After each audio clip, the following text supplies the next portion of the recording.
Il est 20 h, heureux de vous retrouver au compte de cette édition d'information dont voici les titres. Des cadres de l'administration parlementaire à l'école du savoir en formation ce mardi. La démarche vise à leur outiller sur des modules axés sur le leadership, le management public et la gestion des projets publics. Le mobile qualifié davantage ces cadres parlementaires. Le compte-rendu à suivre dans ce journal. Le mouvement syndical abandonne sa menace de grève afin de privilégier le dialogue. Réunis à la Bourse du Travail ce mardi, ces syndicalistes entendent poursuivre les négociations qui pour eux sont sur une bonne voie. Vous suivrez tout à l'heure un extrait de leur déclaration. L'école primaire de Bonfiport en manque criard de salles de classe pouvant abriter les élèves sur place. Un seul bâtiment sur 4 est opérationnel avec des latrines quasi inexistantes. Vous le verrez dans ce journal. C'est tout pour les titres. Encore une fois, bonsoir. À la une de l'actualité, le personnel de l'administration parlementaire du Conseil national de la transition à l'école du leadership et du management public. La formation qui a débuté ce mardi concerne des femmes et des hommes qui seront outillés aux techniques du leadership, du management public et de la gestion des projets publics. L'objectif est de qualifier davantage ces travailleurs parlementaires afin d'aider les conseillers nationaux de la transition à atteindre leurs objectifs. Ansoubaï Loubalde. Cette formation est le début d'un processus visant à améliorer la qualité de performance des conseillers nationaux de la transition dans l'exercice de leurs fonctions. Pour cette première étape, le personnel qui travaille à leur côté est celui qui bénéficie de la formation. Pendant 2 semaines, les participants seront outillés sur les sujets liés au leadership, au management public et à la gestion des projets publics.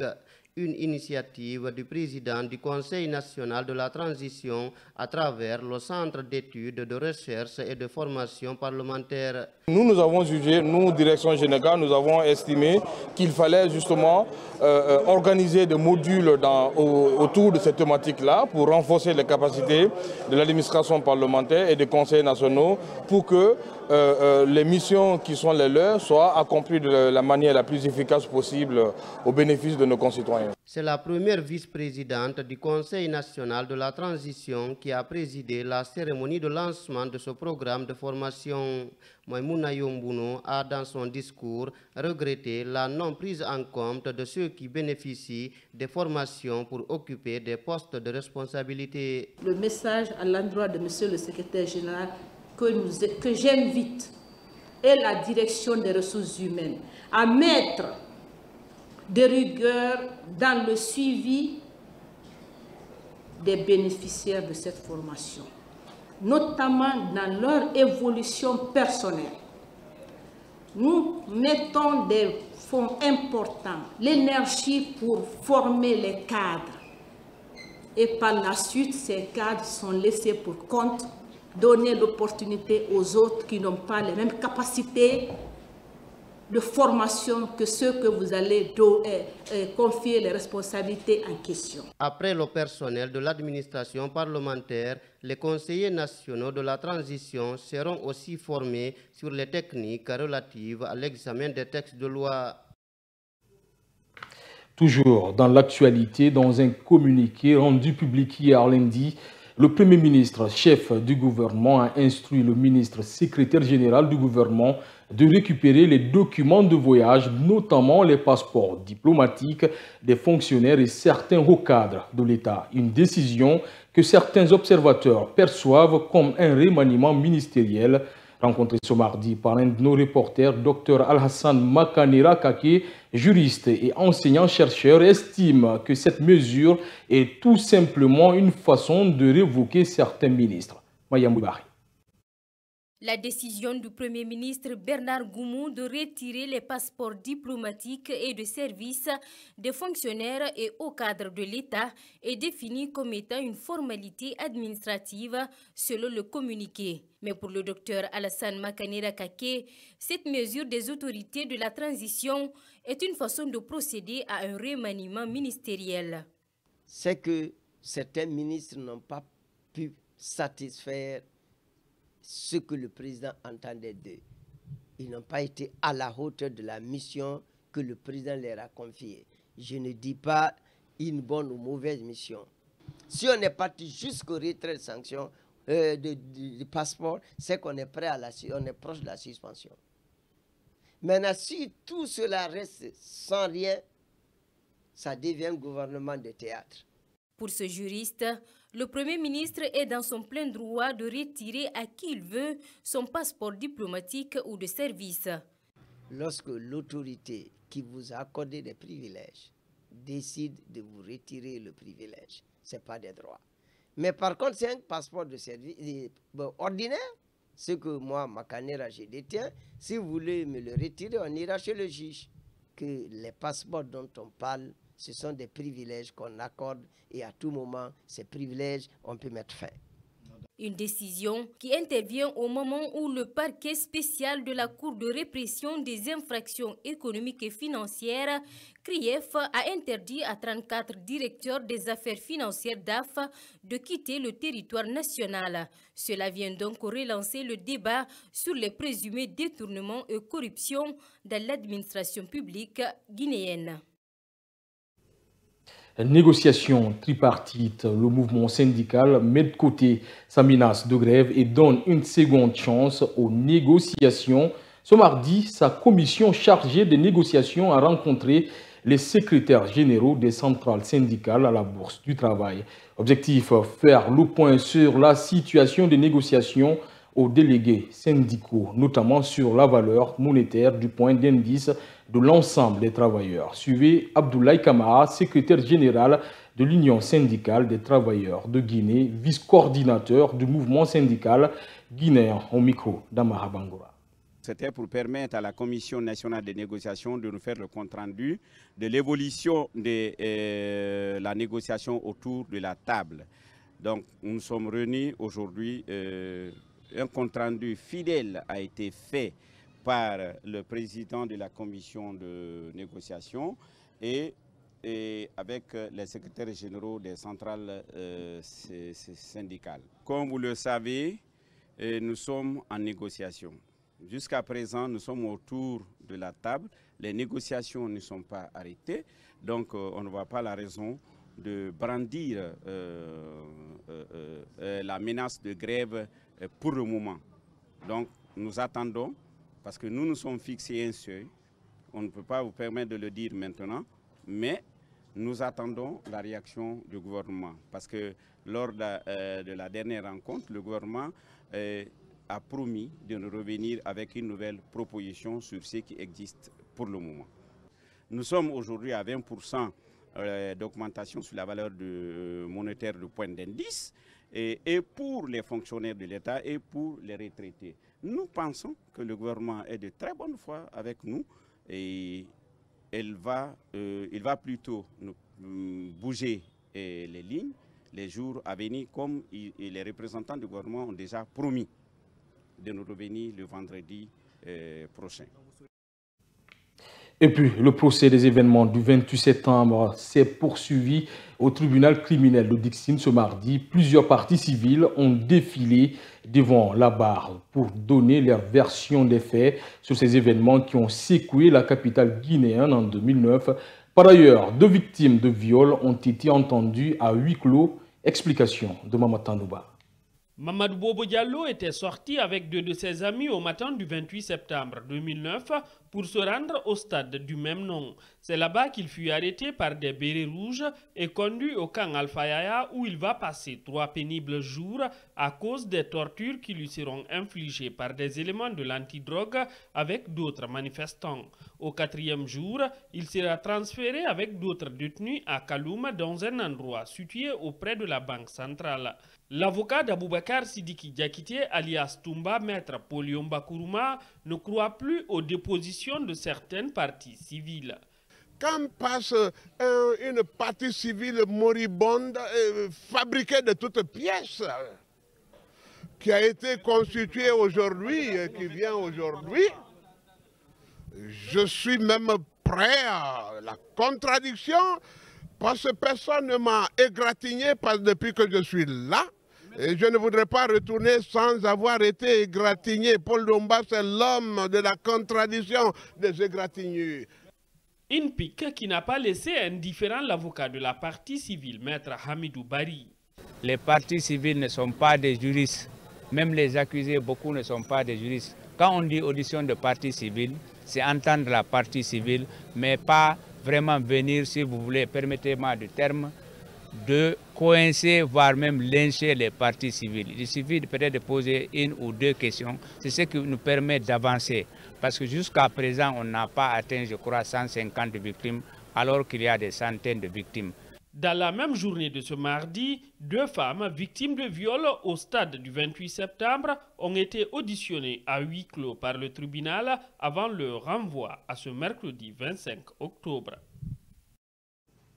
Sur un autre plan, le 24 octobre de chaque année est dédié Journée mondiale de lutte contre la poliomyélite, une maladie très contagieuse qui envahit le système nerveux. Elle touche principalement les enfants de moins de 5 ans. Malgré les efforts conjugués pour l'éradiquer, la maladie continue d'endeuiller plusieurs familles. Reportage Mama Issa Tavel Kamara. La poliomyélite est une maladie infectieuse aiguë qui s'attaque à la substance grise de la moelle épinière. Elle est causée par le poliovirus. Dans les années 1990, cette maladie touchait 35 000 personnes par an dans 125 pays. Les enfants de moins de 5 ans sont les plus exposés. Les efforts mondiaux ont permis de réduire de plus de 90% le nombre de cas de poliomyélite, selon Dr Ali Tonlo, médecin général. Beaucoup d'enfants aujourd'hui ont des malformations, beaucoup d'enfants c'est-à-dire d'autres sont paralytiques. Ils ont hérité cela depuis à bas âge, ils ont développé la poliomyélite. Heureusement, ils ont mis en place des vaccins aujourd'hui qui peuvent prévenir, c'est-à-dire la poliomyélite, parce que dès la naissance déjà, au cours même de la grossesse, il y a des femmes enceintes qui bénéficient des vaccins. Donc je pense que c'est déjà une avancée par rapport vraiment à l'éradication de la poliomyélite. La poliomyélite a un peu la même symptomatologie que la méningite, parce que le maladie avec la fièvre, une raideur de la nuque, c'est-à-dire des douleurs aux membres. Donc ça peut passer inaperçu. C'est quand ils retrouvaient la paralysie maintenant que les gens se rendaient consulter la poliomyélite. Dr Tolno demande tout de même aux femmes enceintes de s'intéresser aux structures sanitaires pour prévenir la poliomyélite qui provoque de nombreux décès chez les tout petits. Je pense que si les femmes respectent ces conditions, ces règles, on ne parlera plus de la poliomyélite en Guinée. Parce que je pense que l'État s'investit à fond.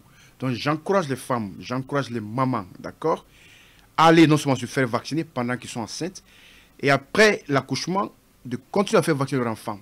À part la poliomyélite, beaucoup de pathologies aujourd'hui sont prévenues à travers la vaccination.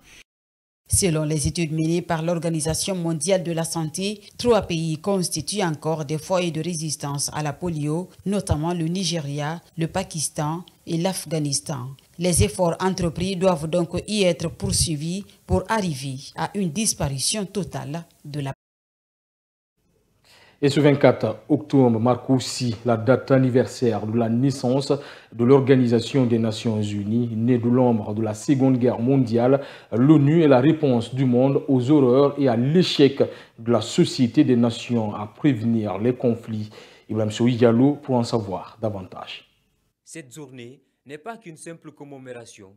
Elle a pour vocation de mettre en lumière les réalisations de l'ONU, d'inciter à la réflexion sur les défis mondiaux actuels, de renouveler l'engagement envers les idéaux de paix, de coopération et de développement durable.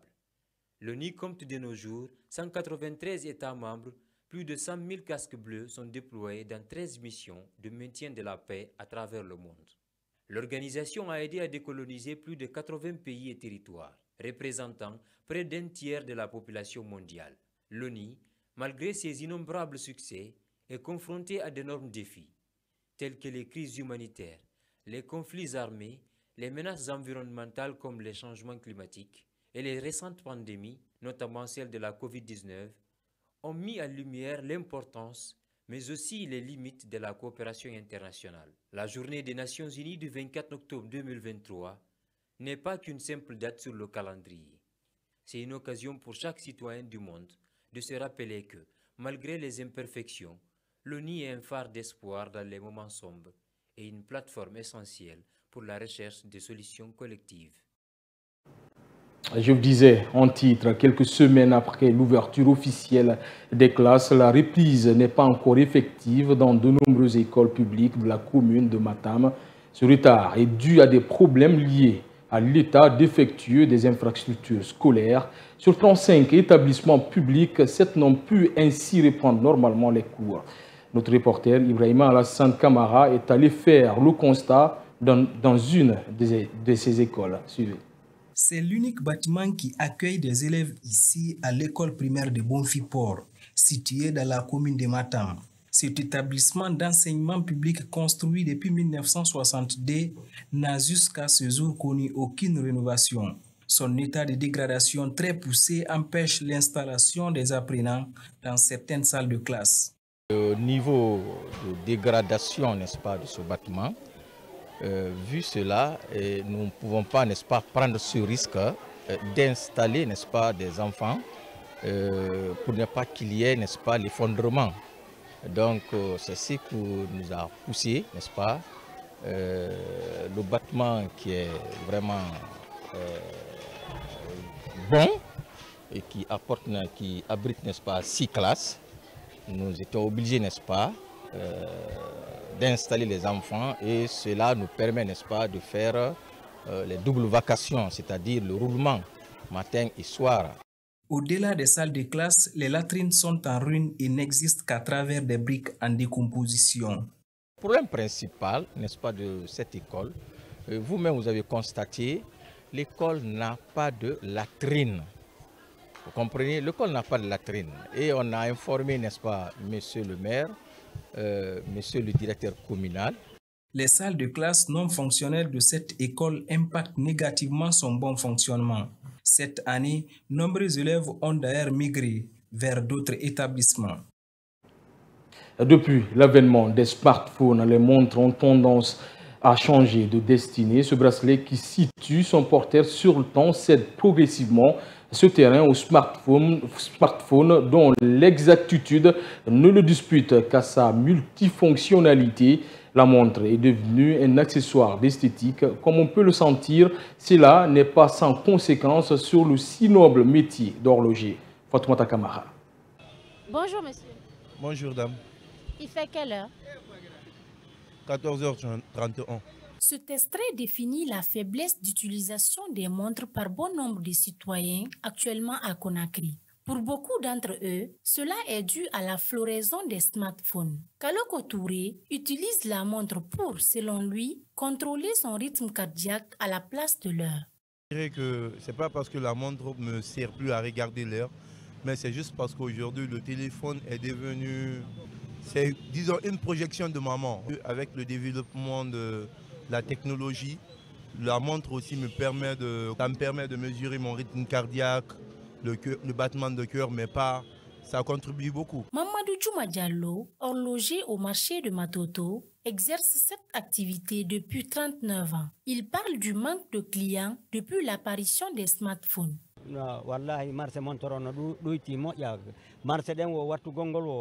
Je vous assure que la vente a beaucoup baissé au profit du téléphone. Avant, je vendais entre 100 et 200 montres par jour. Mais maintenant, je ne vends pas plus de 50 pièces par jour.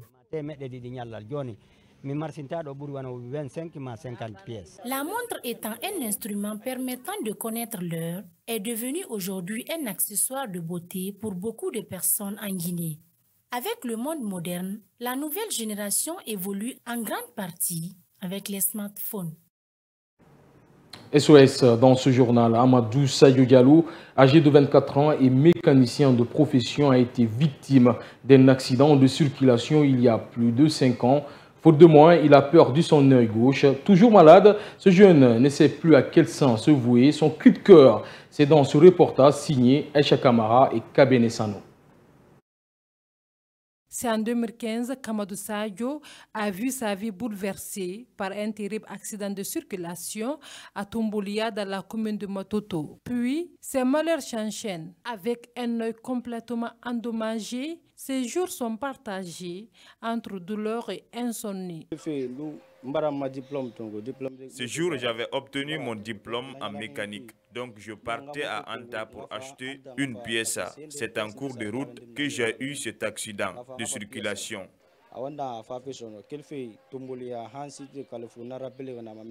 La famille de Sadio retient encore les circonstances de l'accident. Son frère impatient face à son état de santé. Kerno Abbas Diallo tend la main pour sa prise en charge. Vraiment, nous sommes bouleversés, mais on garde espoir. On va demander à toute personne qui peut nous aider. Tout comme Amadou Sadio Diallo, nombreux jeunes dans la même situation souffrent le martyre. C'est avec ce reportage qu'on se quitte. Merci à tous d'avoir été des nôtres. L'information continue sur notre site web, le www.siaminfo.com ou sur les réseaux sociaux Kavi Média.